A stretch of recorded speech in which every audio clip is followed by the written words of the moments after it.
नमो अर्हन्ताणं नमो सिद्धाणं नमो आयर्याणं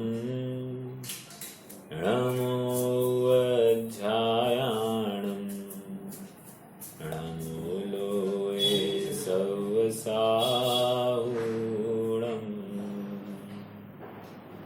मङ्गलं भगवान् वीरो मङ्गलं गौतमो गणी मङ्गलं कुन्दकुन्दार्यो जैनधर्मोऽस्तु मङ्गलम् सर्वमङ्गलमाङ्गल्यं सर्वकल्याणकारकम् प्रधानं सर्वधर्माणां जैनं जयतु शासनम् जैनं जयतु शासनम् मोक्षमार्गस्य नेतारं भेतारं कर्मभूभृताम् ज्ञातारं विश्वतत्त्वानां वन्दे तद्गुणलब्धये वन्दे तद्गुणलब्धये।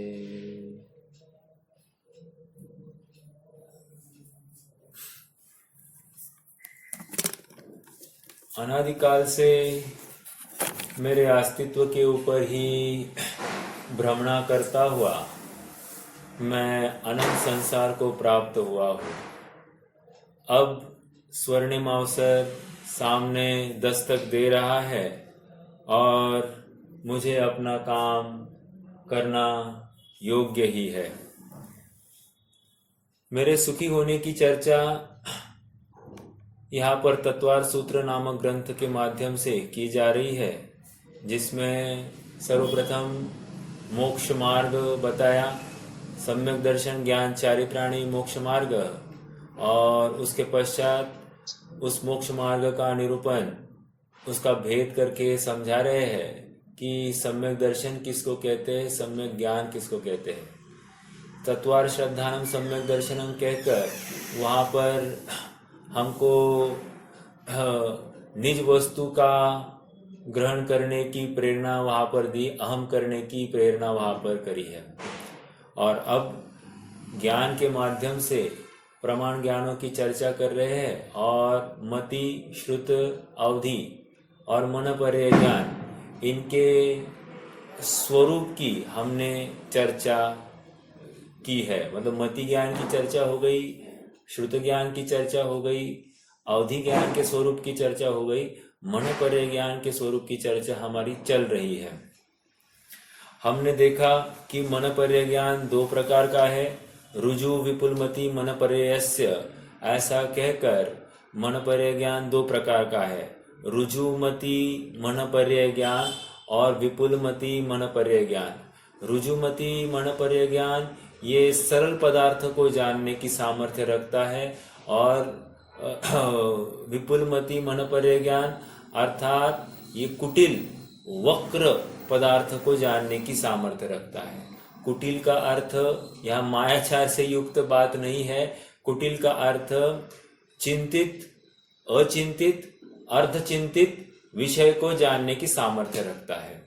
अर्थात दूसरे के मन में कोई चिंतन करने वाला है भविष्य में, या कोई चिंतन किया है भूतकाल में, ऐसे चिंतित विषय को या आज वर्तमान में मनपर्य ज्ञान जानने की सामर्थ्य रखता है। ये तो हमने सामने अगर कोई व्यक्ति खड़ा है उसकी अपेक्षा विचार किया, यहाँ तो उसका व्यक्ति सामने नहीं हो, दूर भी होगा तो भी उसको जान लेगा। अब वही बात हम देखने वाले हैं। कल हमने क्षेत्र की चर्चा हमारी चल रही थी। क्षेत्र की अपेक्षा रुजुमति की मनपर्य ज्ञान की व्याप्ति कितनी है ये हम समझ रहे थे। क्षेत्र में हमने देखा कि जघन्य रुजुमति कितना जानता है, पृथकत्व कोश प्रमाण, पृथकत्व कोश प्रमाण जानता है। याद रखना, ये चतुरस्त्र जानता है। समचतुरस्त्र मतलब क्या? लेंथ और ब्रेड्थ, ये समचतुरस्त्र के रूप में कह रहे हैं, मतलब क्षेत्र एरिया वाइज कह रहे हैं यहाँ पर। और ये समान जानता है, जैसे आगे एक कोष जानेगा तो पीछे भी एक कोष जानेगा, ऐसा लगाना। ठीक है, आई एम सॉरी, आधा आधा लगाना, आगे आधा कोष पीछे आधा कोष, इस प्रकार लगाना। क्यों? क्योंकि हम समझेंगे आगे चलकर, मैं आपको मेरा तर्क बताऊंगा आगे। उत्कृष्ट रुजुमती क्या कह रहे हैं? पृथकत्व योजन प्रमाण। पहला था पृथकत्व कोश प्रमाण, अब कह रहे पृथकत्व योजन प्रमाण। जघन्य विपुलमती कितना था? पृथकत्व योजन प्रमाण, उसमें कुछ अधिक लगाना। उत्कृष्ट रुजुमती से विपुलमती, जघन्य विपुलमती कुछ अधिक है। और उत्कृष्ट विपुलमती का क्या था? मनुष्य लोक प्रमाण। मनुष्य लोक प्रमाण है। मनुष्य लोक प्रमाण मतलब मनुष्य लोक कितना है उतना इसका क्षेत्र है। ठीक है, आगे अब प्रश्न ये खड़ा हो रहा है कि मनुष्य लोक कितना है? 45 लाख योजन वाला। लेकिन हमारा मनुष्य लोक क्या है? पुष्कर आर्द्रद्वीप तक, मानुषोत्तर पर्वत के आगे मनुष्य लोक नहीं कहा गया है। ठीक है, तो मानुषोत्तर पर्वत तक कितना है हमारा? मान लीजिए मैं मेरू पर्वत के वहां पर खड़ा हूं, तो वहां से 22.5 लाख योजन राइट साइड में, 22.5 लाख योजन लेफ्ट साइड में, 22.5 लाख योजन उस साइड में, 22.5 लाख पीछे साइड में, ऐसे चारों दिशाओं में चौकोर मेरे मन परिज्ञान की व्याप्ति होगी, अर्थात वो क्षेत्र होगा। प्रश्न ये खड़ा हुआ है, ठीक है आप अभी सुमेरु पर्वत पर खड़े हैं, मान लीजिए कोई मुनिराज, आप मतलब मुनिराज की बात है, मन परिज्ञान यह भावलिंगी संतों को ही होता है विशेष, और रिद्धिधारी संतों को ही होता है। ठीक है, देखो क्या है, जैसे मान लीजिए कोई मानुषोत्तर पर्वत पर है, तो मानुषोत्तर पर्वत पर विपुलमती, उत्कृष्ट विपुलमती मन परिज्ञान वाला जीव वहां पर खड़ा है। प्रश्न ये खड़ा किया जा रहा है कि विपुलमती जीव आगे जान पाएगा कि नहीं जान पाएगा।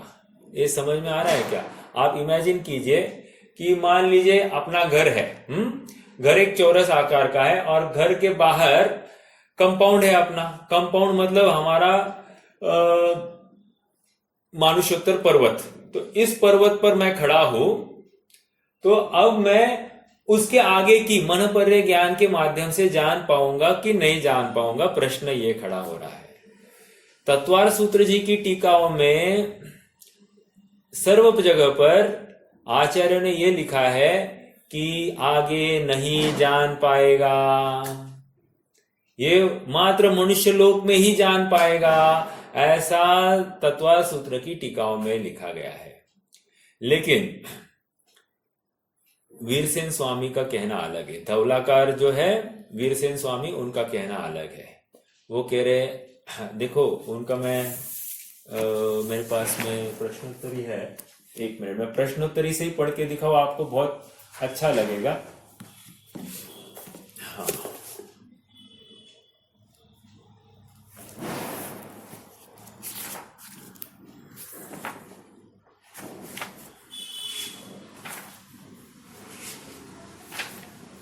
हाँ जी, देखो जिज्ञासा, विपुलमती मन परिज्ञान का विषय क्षेत्र कितना है, यह कितने क्षेत्र की बात जानता है? तो उत्तर, विपुलमती मन परिज्ञान का विषय क्षेत्र सर्वार्थ सिद्धि अध्याय 1 की 23वीं टीका में इस प्रकार कहा है, क्षेत्र तो जघन्येन योजन पृथकत्वम उत्कर्षेण मानुषोत्तर शैलस्याभ्यंतरम न बहिहि। अर्थात न बहिहि मतलब क्या? देखो न बहिहि मतलब क्या? इससे बाहर नहीं जानता। मैं हिंदी पढ़ रहा हूं। क्षेत्र की अपेक्षा विपुलमती मन परिज्ञान जगन्य से योजन पृथकत्व और उत्कृष्ट से मानुषोत्तर पर्वत के भीतर की बात जानता है, इससे बाहर नहीं जानता। एकदम क्रिस्टल क्लियर है। आगे आगे देखो, अभी आगे क्या कह रहे, इससे स्पष्ट होता है कि इस ज्ञान का उत्कृष्ट क्षेत्र 45 लाख योजन है, पर मानुषोत्तर पर्वत के बाहर नहीं। परंतु इस आशय को स्पष्ट करते हुए आचार्य वीरसेन स्वामी ने धौला में पुस्तक 9 पृष्ठ क्रमांक 67-68 पर इस प्रकार लिखा है। अब मैं इसका हिंदी अनुवाद पढ़ूंगा, मैं संस्कृत नहीं पढ़ूंगा। अभी देखो, इसको कॉन्ट्राडिक्टरी, पहले आधार क्या दिया, सर्वार सिद्धि का। सर्वार सिद्धि में क्या कह रहे हैं कि मानुषोत्तर पर्वत के आगे नहीं जान सकता। कौन? मनपर्य ज्ञान, उत्कृष्ट मनपर्य ज्ञान। ठीक है, क्यों? उसका क्षेत्र कितना कहा है? 45 लाख योजन, राइट। तो 45 लाख योजन मतलब 45 का आधा आगे और 45 का आधा पीछे, ऐसा जानेगा, राइट। मतलब 22.5 लाख आगे जानेगा, 22.5 लाख पीछे जानेगा। तो मानुषोत्तर पर्वत पर कोई खड़ा है तो वो क्या करेगा, वो वहां से 22.5 लाख मतलब सुमेरु पर्वत तक तो जान लेगा। लेकिन मानुषोत्तर पर्वत के सामने उस साइड में जो कोई द्वीप समुद्र है उसमें जान पाएगा कि नहीं जान पाएगा? तो कह रहे हैं, अब वीरसेन स्वामी धौलाकार क्या कह रहे, देखो, मानुषोत्तर शैल के भीतर ही स्थित पदार्थ को जानता है, उसके बाहर नहीं। ऐसा वर्गणा सूत्र द्वारा निर्दिष्ट होने से, कहा आधार दिया जा रहा है, वर्गणा सूत्र, ग्रंथ का नाम है वर्गणा सूत्र, उसके माध्यम से यह आधार दिया जाता है कि उसके बाहर नहीं जान सकता है। ठीक है, मनुष्य क्षेत्र के भीतर स्थित सब मूर्त द्रव्य को जानता है, उससे बाह्य क्षेत्र में नहीं, ऐसा कोई आचार्य कहते हैं। ठीक है, आगे किंतु नाउ अभी यहां पर किंतु कहकर पूरी बात पलट रहे हैं, ट्विस्ट कर रहे हैं। किंतु यह घटित नहीं होता। क्या घटित नहीं होता? कि ये बाहर की नहीं जान सकते, ये घटित नहीं हो रहा है, अर्थात ये बाहर जान सकते हैं, ऐसा कहना चाहते वीरसेन स्वामी। देखो पढ़ रहा हूं मैं अभी।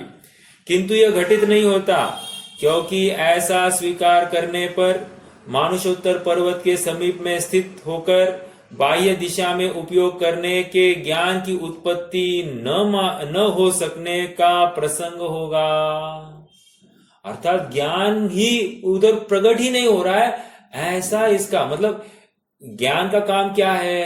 ज्ञान जानने का काम कर रहा है। क्षयोक्षम है कि नहीं? मनपर्य ज्ञान रूप है, तो अगर क्षयोक्षम है तो जान सकता है, इतना स्पष्ट कह रहे। आप आवरण आगे कहोगे तो फिर वो उत्कृष्ट विपुलमति नहीं रहेगा। तर्क समझ में आया क्या वीरसेन स्वामी का?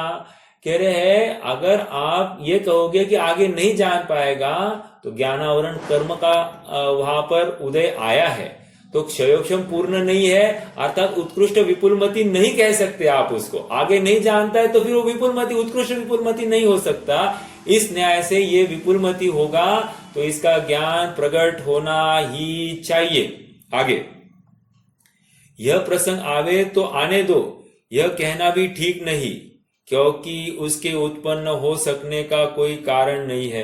क्षयोक्षम का तो अभाव है नहीं, और न ही मनपर्य के अनिंद्रिय प्रत्यक्ष का मानुषोत्तर पर्वत से प्रतिघात होना संभव है। क्यों? विपुल मनपर्य ज्ञानी का ज्ञान अप्रतिपाती होता है। अप्रतिपाती मतलब गिरता नहीं है, घटता नहीं है, ये मैक्सिमम ही जानेगा और तद्भव मोक्षगामी होता है। तो इसमें गिरने की, कम होने की गुंजाइश ही नहीं है, नहीं तो आपके सब सूत्र को चौकड़ी लगाई जाएगी। कह रहे हैं कि अप्रतिपाती है और आप प्रतिपात मान रहे हो, तो नहीं मानेंगे बात। ठीक है, अतएव मानुषोत्तर पर्वत के भीतर यह वचन क्षेत्र का नियामक नहीं है, किंतु मानुषोत्तर पर्वत के भीतर 45 लाख योजन का नियामक है, क्योंकि विपुलमति मनपर्य ज्ञान का उद्योग सहित क्षेत्र को घनाकार से स्थापित करने पर 45 लाख योजन मात्र ही है। अब इन्होंने एक्सप्लेन किया है आगे 22.5 लाख जानेगा, पीछे 22.5 लाख जानेगा। निष्कर्ष इतना है कि मानुषोत्तर पर्वत पर जाकर 2.5 द्वीप के बाहर की 22.5 लाख योजन आगे ये जान सकता है। फाइनल कंक्लूजन इतनी है, मनपर्य ज्ञानी इतना जान सकता है। इतनी अपन चर्चा क्यों कर रहे हैं? इसलिए कर रहे हैं कि तत्वार सूत्रकार जो टीकाकार है ना, वो कहते नहीं जान सकता, और धौलाकार कह रहे जान सकता है। ऐसे आचार्यों के दो मान्यताएं, दो विचारधाराएं अपने सामने है। ठीक है, अब क्या है ये केवल ज्ञान जानता है, लेकिन हमको आचार्यों ने क्या कथन किया है, क्या तर्क दिया है, इसका हमको ज्ञान होना चाहिए। ठीक है। हाँ, अब मेरा आगे एक प्रश्न है आप सबसे। मनपर्य ज्ञान का आपने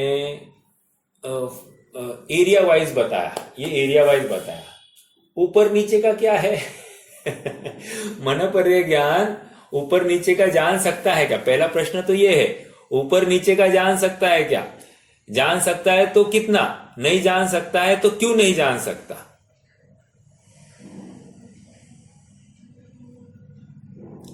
या एक गेस हमको लगता है क्या जान सकेगा, क्या नहीं जान सकेगा, इतना तो एक जस्ट एक गेस क्या है? जान सकता है। जान सकता है, बहुत अच्छा। क्या जान सकता है या कितना जान सकता है ऐसा आपको लगता है? ऊपर कितना जान सकता है, नीचे कितना जान सकता है?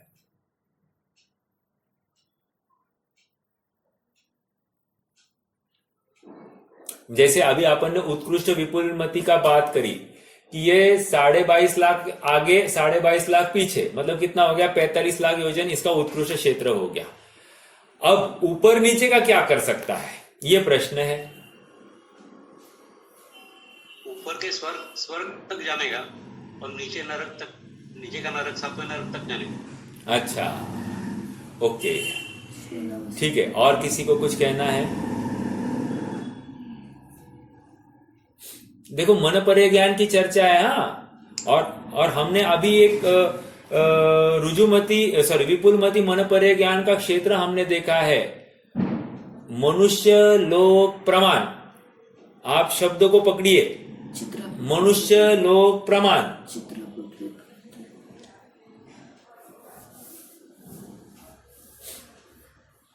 नहीं कोई ट्राई कर सकता? हाँ जी, देखो मैं बता देता हूं। चलो, ऐसा है, मनुष्य लोक प्रमाण कहकर मनुष्य लोक कितना है पहले मुझे ये बताइए। 3 लोक का किसी को चित्र याद होगा तो उसमें मनुष्य लोक मतलब मध्य लोक, मध्य लोक में भी मनुष्य लोक। मनुष्य लोक कितना है, कितने जन जानते हैं?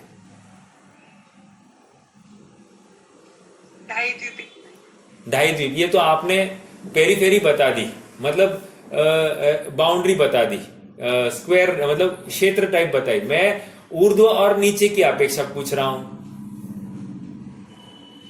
या ऐसा ही है क्या? नीचे ही है, ये समतल है, उसके ऊपर कुछ नहीं, ऐसा है क्या? हाँ, ऐसा ही है। बहुत अच्छा। देखो भाई साहब ने देखो ऐसा है कि समतल नहीं, इसको ऊपर कितना पकड़ना? सुमेरु पर्वत की हाइट। सुमेरु पर्वत जहां पर खत्म हो गया वहां पर मनुष्य लोक खत्म हुआ, और सुमेरु पर्वत बॉटम में जहां पर उसका 1000 योजन नीचे गड़ा है ना, वहां तक उसका एंड खत्म हो गया। मतलब मध्य लोक क्या है? मध्य लोक सुमेरु पर्वत का जो बॉटम फाउंडेशन वो, और सुमेरु पर्वत के वो चुली का है ना, पांडुशिला, वहां पर जो तीर्थंकरों का जन्माभिषेक होता है उस क्षेत्र, वो जो हाइट है, ये इतनी ही इसकी मध्यलोक की परिसीमा है। अब यहां पर कह रहे हैं, प्रश्नकार का प्रश्न, शंकाकार का शंका है कि ऊपर कितना जान सकता है, नीचे कितना जान सकता है? तो बस जितना मध्यलोक है उतना जान पाएगा। अर्थात मान लीजिए कोई इंद्र पांडुशिला पर आ गया नहलाने, जन्माभिषेक कराने के लिए आ गया, तो बस ये मनपर्य ज्ञानी यहां बैठा होगा, ये उसके मन में स्थित पदार्थ को जान सकता है। समझ में आया? अब मान लो वो थोड़ा सा ऊपर गया तो गया, खत्म, अब नहीं जान सकता। तो इसकी लिमिट ऊपर में वो पांडुशिला तक है, राइट। और नीचे कितनी है? नीचे वो 1000 योजन जितना नीचे गया है, उसका फाउंडेशन जो है सुमेरु पर्वत का, उतना फाउंडेशन तक वो जान सकता है। अब वहां पर क्या है, अगर कोई व्यंतर आदि के महल होंगे तो उनको जानेगा, उनके मन में स्थित कोई पदार्थ विषय को वो जान सकता है। समझ में आ रहा है क्या? तो ये मन परे ज्ञान क्षेत्र अपेक्षा अपन देख रहे हैं कि ऊपर भी कुछ जान सकता है। मतलब इंद्र आया और चला गया, तो आया इस समय इसने कोई उपयोग लगाया तो ये इंद्र को पकड़ सकता है, मतलब उसके मन की बात पकड़ सकता है। ये यहां पर समझा रहे हैं, ठीक है? समझ में आ रहा है ये विषय? आगे बढ़ना। हाँ जी।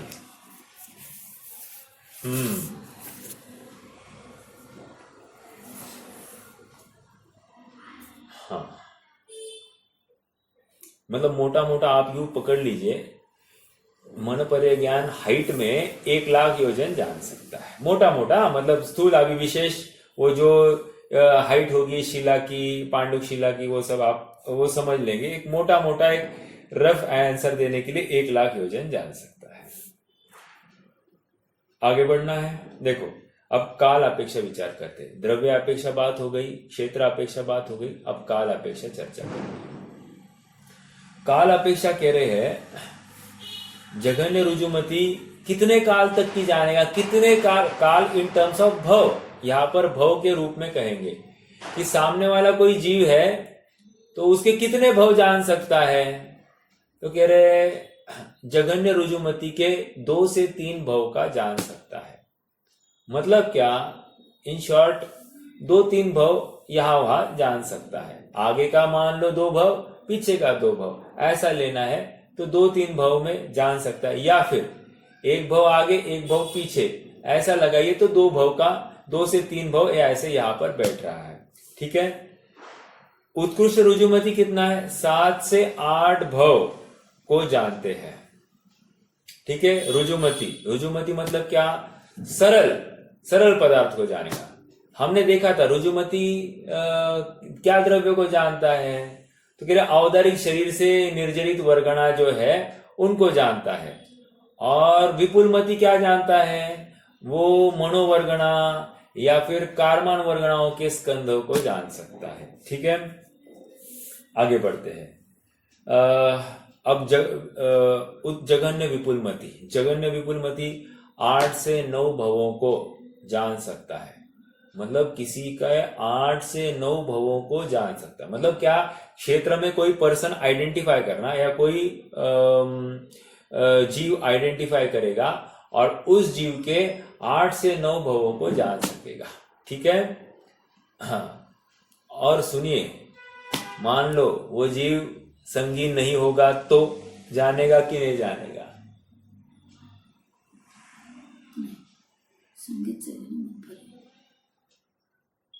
नहीं जानेगा। हाँ, नहीं जानेगा। यस, ये संगी ही जीव चाहिए, पहली बात। क्यों? क्योंकि उसका मन ही नहीं है तो उसके मन में स्थित पदार्थ क्या जानेगा। तो मन पर्य ज्ञान के लिए दूसरे के मन होना जरूरी है, नहीं तो जान नहीं पाएगा, ठीक है।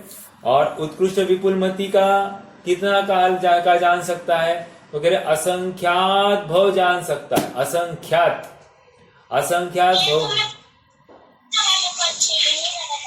असंख्यात भव का जान सकता है, ओके। आगे बढ़ते हैं। तो ये क्या हो गया? काल अपेक्षा चर्चा हो गई। तो द्रव्य हो गया, क्षेत्र हो गया, काल भी हो गया। अब आगे बढ़ेंगे, अगला सूत्र लेंगे अभी।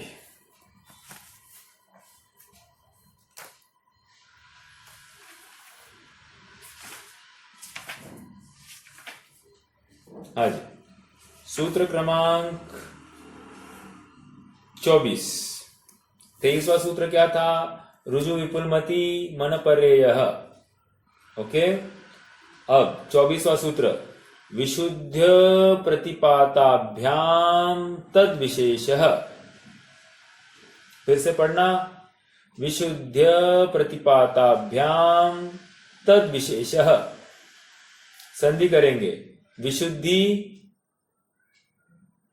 अप्रतिपाती अप्रतिपात्याभ्याम तद विशेषः।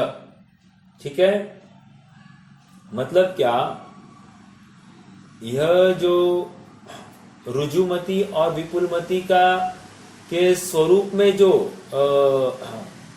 अंतर है, ये किसकी अपेक्षा से डिसाइड किया है, क्या पैरामीटर है, कि रे विशुद्धता और अप्रतिपातीपना, ये दो पैरामीटर्स के ऊपर हमने मनपर्य ज्ञान में ऐसे भेद किए हैं। प्रश्न ये खड़ा हो रहा है कि किसमें कम विशुद्धि और कौन अप्रतिपाती है, ये हमको बताइए। तो अब इसके लिए एक टेबल बन सकता है कि रुजुमती कितना जानता है और विपुलमती कितना जानता है। कितना जानता है मतलब उनमें भेद कैसे, उनका अंतर कैसे किया गया। तो रुजुमती हमने देखा है मात्र चिंतित पदार्थ को जानता है, दूसरे के मन में स्थित या चिंतित पदार्थ को जानता है। और विपुलमती क्या कर रहा है, चिंतित, अचिंतित, अर्धचिंतित, इन तीनों को पदार्थों को जानता है। ठीक है, एक बात ये हो गई। दूसरी बात कह रहे, आत्मा की, रुजुमती में आत्मा की विशुद्धता कम है और विपुलमती में आत्मा की विशुद्धता अधिक है। तीसरी बात, रुजुमती ये प्रतिपाती हो सकता है और विपुलमती अप्रतिपाती है, वो गिर नहीं सकता। इससे अपन एक निष्कर्ष निकाल रहे हैं, रुजुमती कब गिरेगा? देखो, तब गिरेगा जब ये श्रेणी आरोहण करता है। श्रेणी आरोहण करते करते मान लीजिए 11 में पहुंचा, 11वें से गिर गया और नीचे चौथे में भी आ सकता है। तो गिर गया तो प्रतिपात हो गया, अर्थात मनपर्य ज्ञान भी जा सकता है। क्यों? चौथे में आया या दूसरे में आया, पहले में आया, तो इसका मनपर्य ज्ञान जाएगा। क्यों? मनपर्य ज्ञान कहाँ तक रहता है? छठवें तक ही रहेगा। छठवें के नीचे मनपर्य ज्ञान रहता ही नहीं, इमीडिएटली खत्म। समझ में आ रहा है क्या? प्रतिपात, अर्थात रुजुमती जा सकता है। विपुलमती, इसमें गिरावट नहीं हो सकती, अर्थात ये क्षपक श्रेणी ही चढ़ता है। रुजुमती उपशम श्रेणी या क्षपक श्रेणी कुछ भी चढ़ सकता है, लेकिन विपुलमती यह क्षपक श्रेणी ही चढ़ता है। ठीक है, रुजुमती का उसी भव से मुक्त होना मोक्ष को जाने का नियम नहीं है। रुजुमती ज्ञान का उसी भव से मोक्ष होना ये नियम नहीं है, लेकिन विपुलमती उसी भव से मुक्ति को प्राप्त कर सकता है। ठीक है, तो ये रुजुमती और विपुलमती में थोड़ा सा अंतर।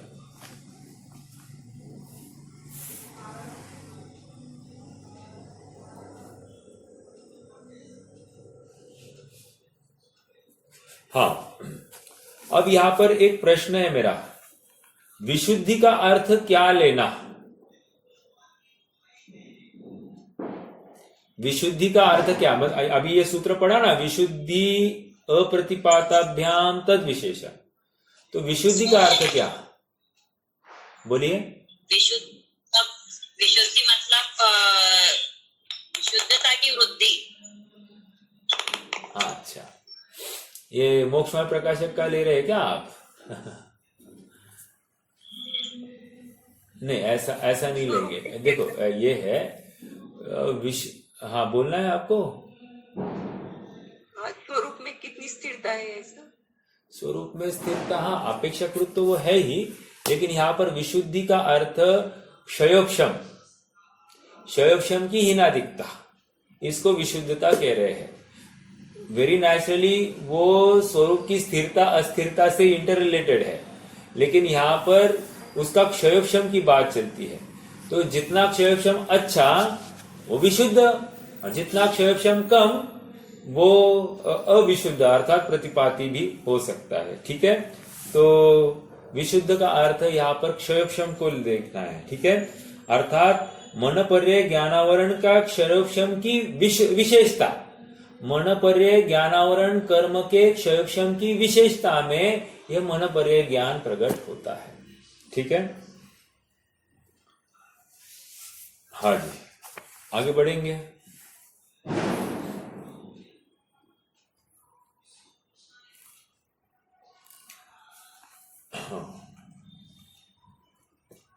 अब और एक हम कंपैरेटिव स्टडी करते हैं। इनफैक्ट यहां पर एक सूत्र ही आया है, सूत्र पढ़ते हैं अगला। विशुद्धि क्षेत्र स्वामी विषयभ्यो वधि मनः पर्ययो। फिर से पढ़ेंगे। विशुद्धि क्षेत्र स्वामी विषयभ्यो वधि मनः पर्ययो। अब ये क्या है, कंपैरिजन कर रहे हैं मन पर्य ज्ञान और अवधि ज्ञान में। अब तक क्या चर्चा चली, रुजुमति विपुलमति इनका स्वरूप चलाया। अब कह रहे हैं अवधि ज्ञान के स्वरूप में और मन पर्य ज्ञान के स्वरूप में अंतर दिखा रहे हैं। पहले रुजुमति और मन पर्य में अंतर दिखाया, अब अवधि और मन पर्य इन दोनों के स्वरूप में अंतर दिखा रहे हैं। देखो, कल हम सबको लग रहा था ना कि मन पर्य ज्ञान कम विशुद्ध और अवधि ज्ञान ज्यादा विशुद्ध। अब देखो, आज थोड़ा सा हमको और क्लैरिटी आएगी, अब हम ज्यादा अच्छा निर्णय कर पाएंगे। देखो क्या कह रहे हैं, विशुद्धि क्षेत्र स्वामी और विषय की अपेक्षा अवधि ज्ञान और मन पर्याय ज्ञान में भेद है। मतलब क्या, चार्ट देखेंगे। चार्ट, विशुद्धि की अपेक्षा अवधि ज्ञान कम विशुद्ध है और मन पर्याय ज्ञान अधिक विशुद्ध है। एक दूसरा कह रहे क्षेत्र अपेक्षा। क्षेत्र अपेक्षा अवधि ज्ञान कहाँ खड़ा उत्पन्न होता है, कह रहे त्रस नाड़ी में खड़ा उत्पन्न हो सकता है। मन पर्याय ज्ञान वो भी त्रस नाड़ी में ही होता है, लेकिन मन पर्याय ज्ञान मात्र लोक में, मनुष्य लोक में उत्पन्न होता है। समझ में आ रहा है क्या? त्रस नाड़ी में उत्पन्न और लोक में उत्पन्न फर्क है। क्या फर्क है? अरे ये मध्य लोक तक की सीमित है। और त्रस नाड़ी जब कह रहे हैं तो स्वर्गों के देवों का अवधि ज्ञान है कि नहीं है, नायकियों का अवधि ज्ञान है कि नहीं है। तो त्रस नाड़ी में ऊपर नीचे सब जगह पर वहां पर अवधि ज्ञान हो सकता है, राइट। तो उत्पत्ति क्षेत्र की अपेक्षा क्षेत्र में ये अंतर दिखाई देता है। विषय क्षेत्र अर्थात अवधि ज्ञान का विषय कितना है, कह रहे अवधि ज्ञान कितने क्षेत्र का की जान सकता है, समस्त लोक की जान सकता है। एरिया, वॉल्यूम को, एरिया को, क्षेत्र समस्त लोक जान सकता है, ये अवधि ज्ञान का क्षेत्र हुआ। और मन पर्याय ज्ञान कितना जान सकता है, ज्यादा से ज्यादा कह रहे 45 लाख योजन घन प्रतर रूप क्षेत्र 45 लाख योजन की जान सकता है। कौन? मन पर्याय ज्ञान। और उसके अपोजिट अवधि ज्ञान क्षेत्र अपेक्षा कितना जान रहा है, समस्त लोक। और ऊपर क्या क्या है, विशुद्धता में कम विशुद्ध है अवधि ज्ञान और जान रहा है ज्यादा क्षेत्र, और ये ज्यादा विशुद्ध है, जानता है कम क्षेत्र। समझ में आया? इसके लिए एक एग्जाम्पल लेंगे। जैसे एक सूक्ष्मदर्शी यंत्र है, उस यंत्र में हमको विशेष विशेष जानने में आ रहा है, तो उसमें उससे देखने की सामर्थ्य अधिक हुई कि नहीं हुई, अर्थात कुछ विशेष जाना कि नहीं जाना, तो उसमें विशुद्धता ज्यादा होनी चाहिए कि नहीं चाहिए, होनी चाहिए। समझ में आ रहा है क्या? और ऐसा ही हम नॉर्मल देख रहे हैं तो हमको कुछ भी दिखाई नहीं दे रहा है, तो विशुद्धता कम है, ये तो समझना चाहिए। उसी प्रकार यहाँ पर भी समझना, मन पर्याय ज्ञान के माध्यम से और अवधि ज्ञान के माध्यम से भले ही क्षेत्र ज्यादा जान रहा है, लेकिन ये कम क्षेत्र जान रहा है, लेकिन कम क्षेत्र में और बारीकाई से माइन्यूटली जान रहा है। ये स्थूल स्थूल रूप से जान रहा है। ठीक है, ये फर्क है। अब देखो, अवधि ज्ञान का स्वामी कौन हो सकता है और मनपर्य ज्ञान का स्वामी कौन हो सकता है, अर्थात अवधि ज्ञान कौन से जीव को हो सकता है? तो कह रहे चारों गति के जीवों को हो सकता है। चारों गति में कौन से जीव? संगी पंचेंद्रिय जीव। संगी पंचेंद्रिय में कौन से जीव? कह रहे पर्याप्तक संगी पंचेंद्रिय जीव। क्या कहा?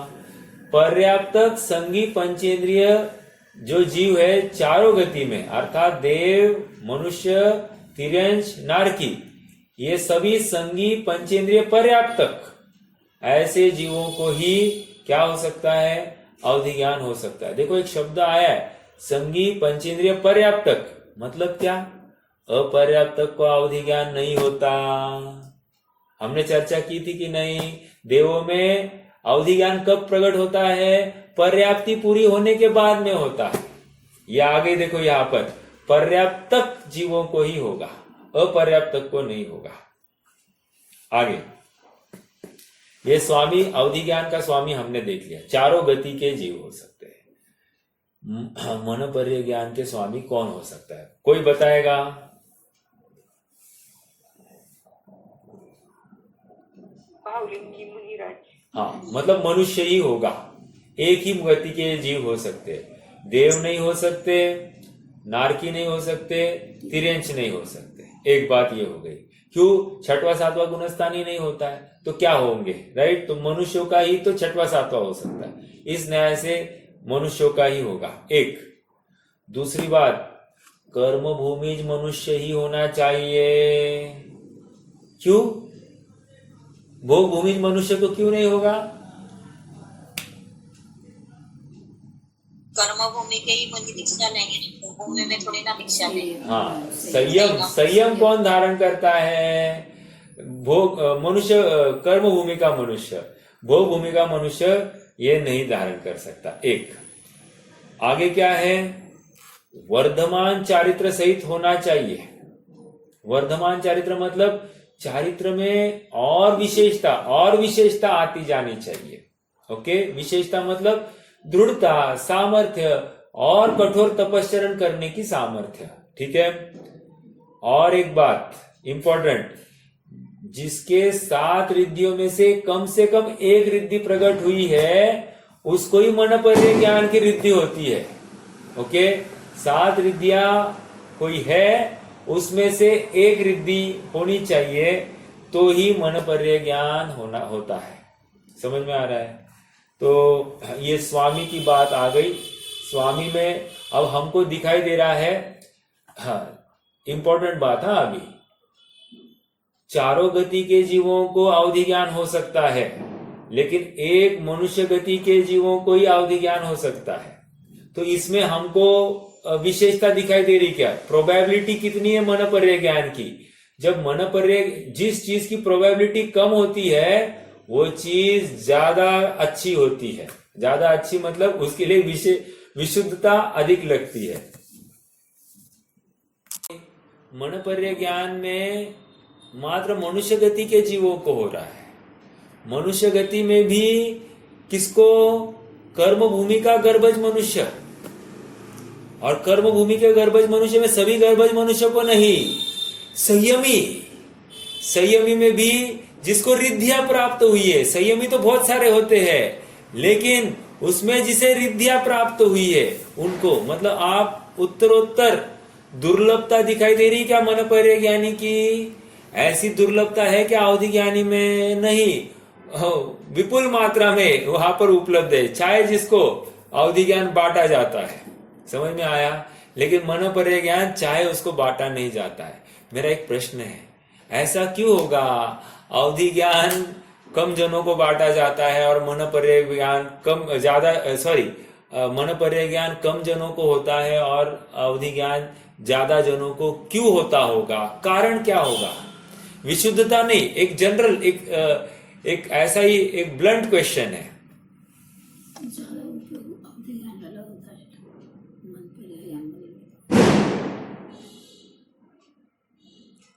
ब्लंट क्वेश्चन है, मतलब जनरल क्वेश्चन, ऐसा कोई अवधि स्वर्ग नरक के जीवों को भी होता है इस अपेक्षा, मनुष्य गति के जीवों को भी होता है, तीनों गति के जीवों को, और मन पर रह गया सिर्फ मनुष्य भाव में, मतलब मनुष्य गति के ही जीवों को होता है। यही तो मैं कह रहा हूँ, लेकिन ये क्यों हो रहा है, यही तो प्रश्न है मेरा।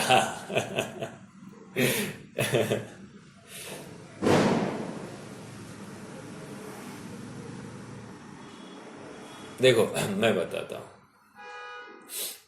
मनपर्य ज्ञान के माध्यम से अभी देखो, मेरे सामने कोई दो जन खड़े हैं, हाँ, और मेरा उनसे जमता नहीं है, या मैं ज्यादा बोलता नहीं हूं, लेकिन वो खड़े हैं और कुछ बोल रहे हैं, तो मुझे ऐसा लग सकता है क्या ये मेरे बारे में बोल रहे हैं, ये मेरे बारे में बोल रहे हैं, तो अपने आप एक कुतूहल हो जाता है कि ये क्या बोल रहे होंगे। और यदि कदाचित ये कुतूहल के वश मैं मनपर्य ज्ञान के माध्यम से उनके मन में स्थित क्या बोल रहे ये समझ लूं, तो क्या होगा, मुझे जानकारी हो जाएगी ये मेरे बारे में क्या सोच रहा है। और यदि मैं रागी द्वेषी हूं तो फिर मैं भी द्वेष कर बैठूंगा। यहाँ पर मनपर्य ज्ञान उसी को हो रहा है जिसको राग द्वेष का अभाव हो रहा है, उसी को हो सकता है, रागी द्वेषी को नहीं हो सकता। क्यों? जो अप्रभावित रहता है उसी को दूसरे के मन में स्थित पदार्थ को जानने की अनुमति है। जो प्रभावित होता है वो तो छल करेगा, समझ में आ रहा है क्या, वो और राग द्वेष फैलाएगा और जहर फैलाएगा। लेकिन जो अप्रभावित रहता है उसी को ये रिद्धि प्रकट होती है। देखो ना, मतलब हम सब चाहते कि हमको मनपर्य ज्ञान हो, मनपर्य ज्ञान हो, और लेकिन दूसरे के मन में स्थित पदार्थों को जानने की तीव्र इच्छा है। जिसको इच्छा मिट गई है उसको ये रिद्धि प्रकट होती है, और जिसको इच्छा बनी रहेगी उसको ये रिद्धि प्रकट नहीं होती। समझ में आ रहा है क्या? मतलब ब्लंटली मैं ये कह रहा हूं, मतलब यदि आज हम जानते, मान लो हमको आज मनपर्य ज्ञान होता तो क्या होता, सबसे ज्यादा दुरुपयोग हम ही करते। दूसरे के मन में क्या है, क्या षड्यंत्र चल रहा है, आज ही पहले पता चलू तो मैं उससे दुगना षड्यंत्र कर पाऊं, तो वो मेरे खिलाफ कुछ कर ही नहीं सके, तो पूरा क्रमबद्धता पूरा विचलित हो जाती। समझ में आ रहा है क्या? हाँ, और कर्तृत्व का तीव्र अहंकार इस जीव का आता। और तीव्र कर्तृत्व हुआ मतलब क्या, ये तो मिथ्या दृष्टि है ना। पर पदार्थ में अहम करना ये कर्तृत्व हो गया, एकत्व ममत्व बुद्धि आ गई तो कैसे काम चलेगा। यहाँ तो पर से नाता तोड़ने की बात है, और तभी जाकर स्व में ऐसी रिद्धि प्रकट हो जाती है। स्व का जिसे निर्णय हुआ है वो अन्य पर पदार्थों के हीनादिकता से विचलित नहीं होता है। तो इसलिए मनपर्य ज्ञान मोक्ष मार्ग में ही प्रकट होता है, अवधि ज्ञान के लिए ऐसा कोई कंडीशन नहीं है। हाँ, लास्ट पॉइंट अब ये मनपर्य ज्ञान और अवधि ज्ञान का अंतर वाला क्या विषय। अवधि ज्ञान का विषय क्या है, कह रहे हैं उत्कृष्ट विषय एक परमाणु, और मनपर्य ज्ञान का क्या कहते हैं, स्थूल रूप से कहा है अवधि ज्ञान के विषय का अनंतवा भाग, अवधि ज्ञान के विषय का अनंतवा भाग। अब ये अनंतवा भाग क्यों कहा, तो मन का विकल्प ज्यादा सूक्ष्म होने की अपेक्षा है। कल अपन ने चर्चा की थी कि भाई और दूसरा कोई तर्क दिखाई नहीं देता है, मन का विषय ज्यादा सूक्ष्म है इस अपेक्षा से। ओके, एक बात ये हो गई। ये हमारा 25वां सूत्र भी हो गया है। अब 26वां सूत्र देखते हैं। वैसे मेरा प्रश्न है, अब मति ज्ञान की चर्चा हो गई, मति ज्ञान का स्वरूप देखा, श्रुत ज्ञान का देखा, अवधि ज्ञान का स्वरूप देखा, मनपर्य ज्ञान का स्वरूप देखा। अब अगला किसका स्वरूप देखा जाएगा? केवल ज्ञान का होना चाहिए था, बराबर है कि नहीं? तो शिष्य का इमीडिएट प्रश्न आया, अब आप हमको केवल ज्ञान का स्वरूप बताइए। आचार्य देव ने कह दिया, नहीं, वेट फॉर सम टाइम, केवल ज्ञान हम आगे बताएंगे, अभी और बताते हैं। अच्छा, और कुछ प्रश्न करो, तो फिर शिष्य ने कहा अच्छा केवल ज्ञान बाद में बताएंगे, कहाँ बताएंगे? बोले 10वें अध्याय में बताएंगे। ठीक है, हम रुकेंगे तब तक, क्या किसको जल्दी है मोक्ष को जाने की। ठीक है, तो हम रुक जाते हैं। तो आप हमको अब इनका विषय बताइए, विषय या पदार्थ बताइए, कैसे कैसे पदार्थों को जान सकता है, कितना इसका सामर्थ्य है, ये हमको बताइए। तो इसी को लेकर अगला सूत्र आता है कि मति ज्ञान का और श्रुत ज्ञान का की प्रवृत्ति या विषय क्या क्या हो सकता है। ठीक है, तो सूत्र पढ़ते, पहला अध्याय का 26वां सूत्र, मति श्रुतयोर निबंधो द्रव्येष्व सर्व पर्यायेषु। ठीक है, फिर से पढ़ू, मति श्रुतयोर निबंधो द्रव्येष्व सर्व पर्यायेषु। ओके, अब इसकी संधि करनी है, संधि करेंगे थोड़ा सा फर्क आएगा।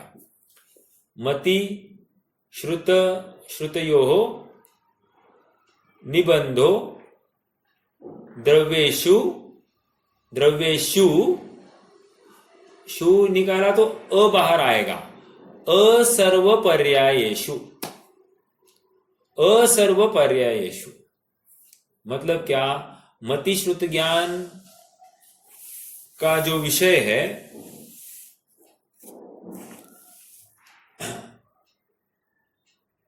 ये सभी द्रव्य है, द्रव्येषु कहकर सभी द्रव्य, 6 द्रव्य और असर्व पर्याय। असर्व मतलब कुछ कुछ पर्याय। ओके, ये उसका विषय है। यहां पर एक शब्द आया है निबंधो। निबंधो, निबंधो का अर्थ क्या लेना? नियम से। ठीक है, द्रव्य मति और श्रुत ज्ञान नियम से क्या जानता है? कह रहे हैं सर्व द्रव्यों को जानता है और उनकी कुछ पर्यायों को जानता है। निबंधों का अर्थ किया अपन ने, मति श्रुतयोः निबंधो द्रव्येषु असर्व पर्यायेषु। श्वेतांबरों में यहां पर असर्व नहीं है, यहां पर सर्व पर्याय किया है। तो यहां पर सूत्र में थोड़ा सा उनके गलती है, क्योंकि सर्व पर्याय मति श्रुत ज्ञान नहीं जान सकता। यदि सर्व पर्याय मति श्रुत ज्ञान जानेगा तो केवल ज्ञान क्या जानेगा? समझ में आ रहा है क्या? मात्र प्रत्यक्ष परोक्ष का रखोगे फर्क? ऐसा नहीं, केवल ज्ञान भी उससे अधिक सामर्थ्य वाला है, ये समझना। ठीक है, हाँ।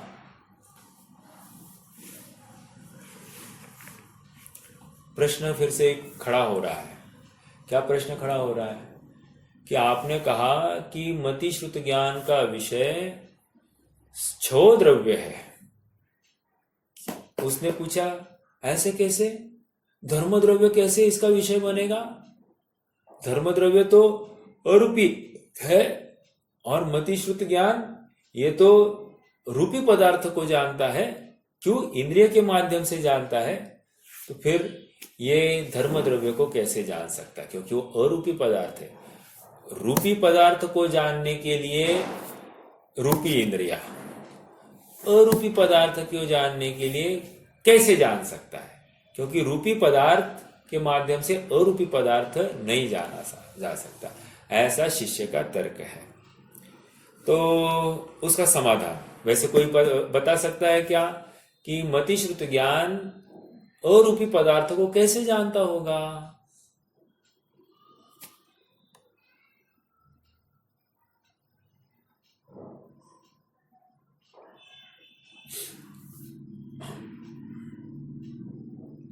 बोलिए। आत्मा को तो जानता है ना? हाँ, आत्मा को जानता है, लेकिन जानने का साधन क्या है?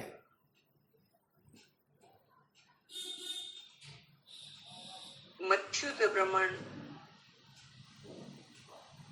मतिशुद्ध प्रमाण से जानता है ना? हाँ, प्रमाण से जान रहा है प्रमाण आप। नहीं, ये बात बिल्कुल सही कही आपने, इसको विरोध नहीं है। लेकिन प्रश्नकर्ता का प्रश्न ये कह रहा है चलो आत्मा को छोड़ दीजिए फॉर द टाइम भी। धर्म द्रव्य अधर्म द्रव्य को कैसे जानेगा? उनके परिणामन से। कहा वो दिखाई नहीं दे रहा है तो परिणमन कैसे अपन ये करेंगे? उनके विशेष गुण का जो कार्य है उसके अपेक्षा। अरे विशेष गुण किसने देखा? आपने तो इसमें जिनवानी में पढ़ा तब विशेष गुण बोलने लग गए आप। लेकिन आपको धर्म द्रव्य और अधर्म द्रव्य दिखाई नहीं देता, आप कैसे निर्णय करोगे उसका? हाँ, कार्य आपने कहा, कार्य के ऊपर क्या कह सकते हैं आप? कार्य का पॉइंट जरा खोलिए। गति हेतुत्व, स्थिति हेतुत्व वगैरह जैसे। हाँ, तो उसको अपन ने अनुमान से जान लिया, ऐसा ठीक है, वो ऐसा एक अपन कर सकते हैं, बिल्कुल सही। तो कहने की बात इतनी है, इसको जानने के लिए, ये कार्य को समझने के लिए कौन सक्रिय हुआ? इस कार्य को समझने के लिए, जानने के लिए कौन सक्रिय हुआ? कौन सा इंद्रिय सक्रिय? हाँ, शुद्ध ज्ञान से जानेगा ना। शुद्ध ज्ञान सक्रिय हो गया। हाँ, मन सक्रिय हुआ। मन सक्रिय हुए बिना ये काम नहीं होता है। अब कंक्लूजन की तरफ आ रहे हैं कि प्रश्न क्या था? ये 6 द्रव्य कैसे जाने जा रहे हैं? तो इसका समाधान इतना है, मन है ना। क्यों? मन का विषय रूपी तथा अरूपी पदार्थ होता है। क्या कहा? मन का विषय रूपी तथा अरूपी पदार्थ होता है। इस न्याय से 6 द्रव्य इस मति श्रुत ज्ञान का विषय बन सकते हैं। समझ में आ रहा है क्या? देखो, जितना भी निर्णय किया धर्म द्रव्य का, वो अनुमान के माध्यम से तो किया। अनुमान, तर्क और अनुमान के माध्यम से तो किया अपन ने। और तर्क और अनुमान ये मन के बिना नहीं हो सकता। ओके, अन्य जैसे असंगी जीवों को तर्क अनुमान नहीं चल सकता, क्योंकि मन नहीं है। तो मन जरूरी है यहाँ पर तर्क और अनुमान करने के लिए। अब हमने धर्म द्रव्य का तर्क के माध्यम से, अधर्म द्रव्य का तर्क के माध्यम से, काल आकाश द्रव्य का तर्क के माध्यम से ही निर्णय किया है। और ये कहूं, हमने आत्म द्रव्य का भी तर्क के माध्यम से ही निर्णय किया है। समझ में आ रहा है क्या? तर्क के बिना अपन नहीं ये निर्णय कर सकते। तो ये मन का विषय रूपी तथा अरूपी पदार्थ है। मैं आपको थोड़ा सा मोक्ष मार्ग प्रकाशक का एक छोटा सा अंश पढ़ के दिखाता हूं, थोड़ा उपयोग देकर सुन सकते हैं आप। अगर आपके पास में है तो पेज नंबर 344, 344 मोक्ष मार्ग प्रकाशक को हमको देखना है।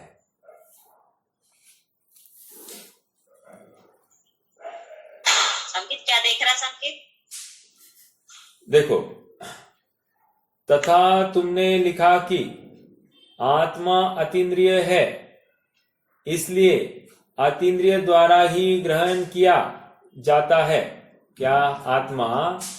आत्मा क्या है? अतीन्द्रिय है। अतीन्द्रिय मतलब इंद्रिय के माध्यम से आत्मा नहीं जाना जा सकता, अतीन्द्रिय के माध्यम से ही जाना जा सकता है। सो भाई जी, मन अमूर्ति का भी ग्रहण करता है। Underline this.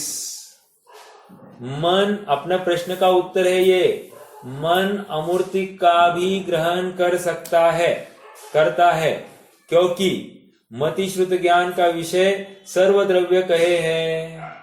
उक्तम च तत्वार्थ सूत्रे मति श्रुतयोर निबंधो द्रव्येष्व सर्व पर्यायेषु।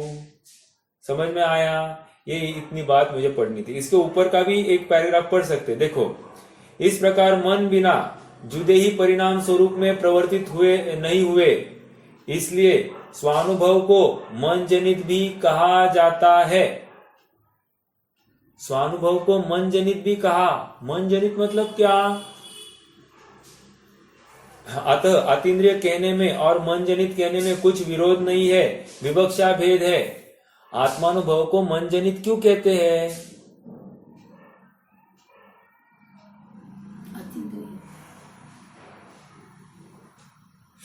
अरे आत्मानुभव को मन जनित इसलिए कहते हैं क्योंकि जब तक आत्मा में स्थित नहीं हुआ है ना अपना उपयोग, तब तक सक्रिय मन ही था। विशेष रूप से मन ही नाना प्रकार के तर्क, युक्तियां, अनुमान के माध्यम से इस वस्तु को ध्यान में यत्न कर रहा था। लास्ट लिमिट तक मन था साथ में, इसलिए हमने कहा कि ये मन जनित ही है। समझ में आया क्या? देखो देखो, जैसे एक ढलान है, हाँ? ढलान है और गाड़ी अपनी बंद है। तो मैंने कहा कि एक आदमी को कहा, भैया थोड़ा सा धक्का दे दीजिए, गाड़ी में पेट्रोल नहीं है, गाड़ी चालू नहीं हो रही है, तो जरा धक्का दे दीजिए। तो उसने धक्का दे दिया और मैं नीचे अपनी जगह तक पहुंच गया। तो पहुंचते ही मैं क्या कहूंगा, मैं यहाँ तक कैसे पहुंचा? मैं कहूंगा उस आदमी ने धक्का दिया इसलिए मैं यहाँ तक पहुंचा। अभी धक्का कहाँ दिया था? 100 मीटर पहले। पहुंचा कहाँ है? 100 मीटर आगे। जहां इनिशियल स्टेज में उसने धक्का दिया उसको तो हम मान सकते हैं, उसके बाद में किसने धक्का दिया? गाड़ी तो स्वयं से चली है ना, तो फिर गाड़ी यहाँ तक कैसे पहुंची? सचमुच स्वयं से आई है, लेकिन अगर वो आदमी धक्का नहीं देता तो गाड़ी आगे नहीं चलती। इस अपेक्षा से उस आदमी ने धक्का दिया इसलिए गाड़ी यहाँ आई, ऐसे हम व्यवहार से कहते हैं। उसी प्रकार आत्मा जब तक मन जब तक सक्रिय नहीं होता, मन जब तक ज्यादा तर्क युक्तियां नहीं करता, मन जितना आत्मा के बारे में नहीं चिंतन करता, तब तक आत्मानुभव होने की संभावनाएं 0 थी। समझ में आ रहा है क्या? इसलिए इस आत्मानुभव को मन जनित कहा जाता है। ठीक है, आगे बढ़ते हैं। ये पेज नंबर 344 था, मोक्ष मार्ग प्रकाशक, है ना? आगे बढ़ना। अब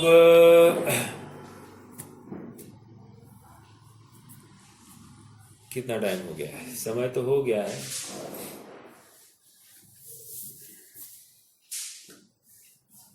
अगला सूत्र भी एकदम सरल है। रूपीश्ववधे, रूपीश्ववधे अर्थात रूपी ही अवधे, मतलब अवधि ज्ञान का पदार्थ या अवधि ज्ञान की प्रवृत्ति ये रूपी पदार्थ में होती है। ठीक है, एकदम सरल है, क्योंकि अवधि ज्ञान के माध्यम से रूपी पदार्थ ही जानता है। यद्यपि ये अपने आत्मा के आश्रय से जानता है, लेकिन जानता क्या है? पर पदार्थ। और इसलिए और पर पदार्थों में भी कौन सा? रूपी पदार्थ जानता है। और मनोपर्य ज्ञान ये भी पर पदार्थ जानता है, वो भी रूपी पदार्थ ही जानता है। लेकिन अवधि ज्ञान का जो विषय है उससे अनंतवा भाग कौन जान रहा है? मन पर्य ज्ञान जान रहा है। तद अनंत भागे मन पर्ययस्य।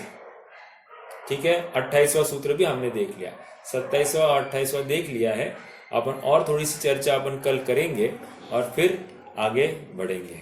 ठीक है, कोई प्रश्न है तो रख सकते हैं, नहीं तो आज के लिए रुक जाएंगे।